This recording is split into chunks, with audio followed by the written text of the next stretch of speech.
شاء الله. طبعا هذا بيضهن، ما شاء الله لا قوة إلا بالله، ما شاء الله لا قوة إلا بالله. هذا البيض مالتنا أنا أجمعه.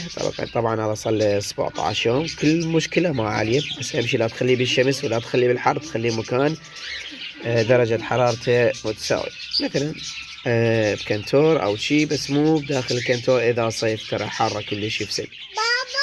حبيبتي. وهذا هنا المكان راح يبقى نباتا بإذن الله. طبعا أنا عازل هذا وعازل هذا. حبيبتي. سوني. طبعا هذا الدجاجات ما شاء الله لا قوة إلا بالله.